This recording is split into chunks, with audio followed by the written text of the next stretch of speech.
Assalamualaikum semua kelas 10.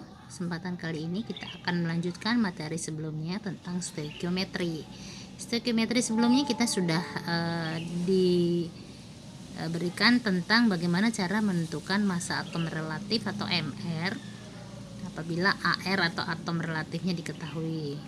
Nah, sekarang kita ingin mencari mol, ya, jumlah partikel, massa zat dan juga volume gas, ya. Itu ada di halaman, di buku cetak juga ada di halaman 231. Sebelumnya juga Ibu sudah meminta kalian untuk ngeprint tentang yang rumus yang sudah Ibu berikan. Ini mempermudah saja untuk menghafalnya. Contoh adalah tentukan jumlah mol dari 15 gram fosfor atau P. Fosfor itu P, ya. Jika diketahui ARP sama dengan 15. Nah, ini perhatikan. Yang ditanya adalah jumlah mol, ya. Berarti kita arahnya ke mol, diketahui massa. Jadi kita lihat lagi rumusnya di sini. Kita ditanyanya mol, diketahui massa. Berarti karena yang ditanya adalah mol, maka arah panahnya ke arah mol. Jadi mol sama dengan massa yang atas, ya. Karena arah panahnya ke mol, berarti pakainya atas. Dibagi AR atau MR. Ya sudah, sekarang kita tinggal masukin dari rumus yang sudah diringkas tadi. Mol sama dengan massa dibagi AR, ya. Kita nyebutnya AR. Kenapa? Karena P itu kan atom, bukan senyawa, ya. Kalau senyawa itu unsurnya lebih dari satu, maka nyebutnya AR untuk P saja. Tapi kalau misalnya H2O berarti dia kan senyawa, berarti kita nyebutnya MR. Makanya di sini disebutkan AR atau MR. AR untuk atom, senyawa itu pakainya MR, ya. Tergantung soalnya nanti. Oke, nah sekarang kita tinggal masukin angkanya, sudah ada nih. Massa zatnya sama dengan 15 gram. 15 gram, kemudian MR-nya sama dengan AR-nya sama dengan 15. Maka molnya sama dengan 1 mol. Nah, gitu ya. Nah, ini contohnya. Mudah, ya. Jadi intinya jangan sampai salah dalam membaca diagram yang ada di sini, ini, ya. Makanya kemarin Ibu juga berikan itu untuk mempermudah. Bahkan Ibu kemarin mengusulkan untuk menghafal, ditempel di kamar masing-masing, gitu, ya. Karena yang Ibu berikan lebih menarik karena ada warna-warna, jadi mudah sekali menghafalnya. Nah, seperti contoh lain misalnya kita lihat yang ada di halaman 231. Nih. Hitunglah massa nitrogen adalah 14 gram, jumlah mol. Jadi ditanya hitunglah jumlah mol, berarti nih, ya. Jadi mol lagi yang ditanya, sama kayak tadi. Massa nitrogen 14, jumlah mol gas nitrogen. Nah, ini hati-hati, ada kata-kata gas. Nitrogen itu adalah N, kan. Nah, kalau dia gas berarti dia N-nya 2, ya, di atomik, atomnya di atomik. Nah, kalau misalnya gas nitrogen berarti N-nya 2, berarti nanti AR-nya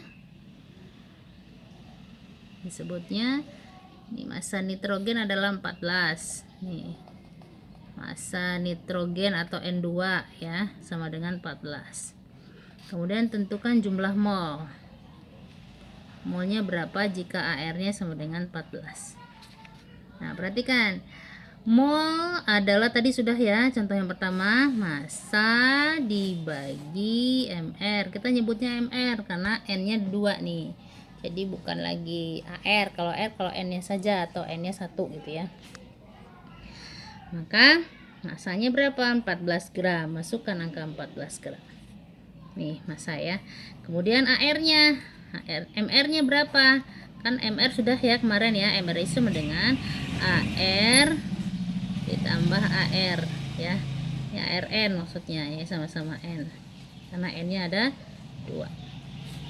Sama dengan 14 ditambah 14 sama dengan berapa? 28. Berarti MR-nya sudah kehitung 28. Udah deh, masukin sini.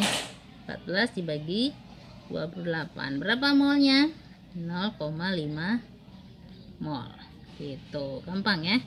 Nah, ini jika soalnya yang ada di halaman 231 yang A, gitu, ya. Nah, ini kalau seandainya ditanya mol, diketahui massa. Nah, bagaimana kalau yang B? Masanya diketahui, ditanyanya jumlah molekul N2. Molekul N2 mana?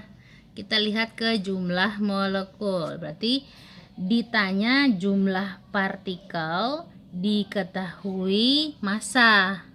Nah, kita rumusnya kan jumlahnya pakai panah yang bawah berarti kan, karena ditanya jumlah partikel, berarti arahnya ke jumlah partikel. Jumlah partikel sama dengan mol dikali 6,02 kali 10 pangkat 23.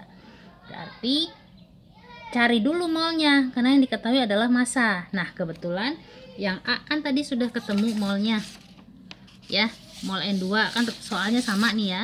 Sama-sama N2, sama-sama gas. Berarti ini juga sudah bisa dicari. Jadi, molnya sudah diketahui tadi adalah 0,5 ya.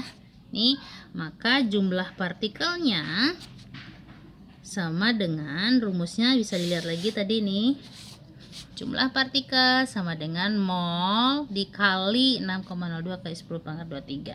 Berarti mol ya dikali 6,02 kali 10 pangkat 23. Itu ya sesuai rumus. Maka molnya masukkan tadi sudah ketemu 0,5 kali 6,02 10 pangkat 23. Sudah. Setengah dari 6,02 sama dengan 3,01 kali 10 pangkat 23. Nah, ini kalau ditanya jumlah partikel. Ya, jumlah partikel. Jadi arahnya adalah ke jumlah partikel. Ya, diketahui massa. Massa zat tadi soalnya kan. Padahal kita butuhnya jumlah partikel sama dengan mol dikali 6,02. Maka molnya dicari dulu. Kebetulan yang A sudah ketemu molnya 0,5 karena soalnya sama-sama N2, ya kan? Sehingga ketemulah. Nah, demikian ya, sangat mudah. Jadi intinya jangan sampai salah dalam membaca rumus yang ada di sini. Seperti yang sebelumnya udah Ibu berikan juga, itu sama ya intinya. Ini ringkas saja, kalau yang Ibu berikan kan lebih lengkap. Oke, sampai di situ kita lanjutkan untuk latihan soal. Semoga mudah dimengerti, mudah-mudahan bermanfaat ya. Nanti kalau ada hal-hal yang tidak dimengerti bisa kita lanjutkan diskusi kita. Assalamualaikum warahmatullahi wabarakatuh.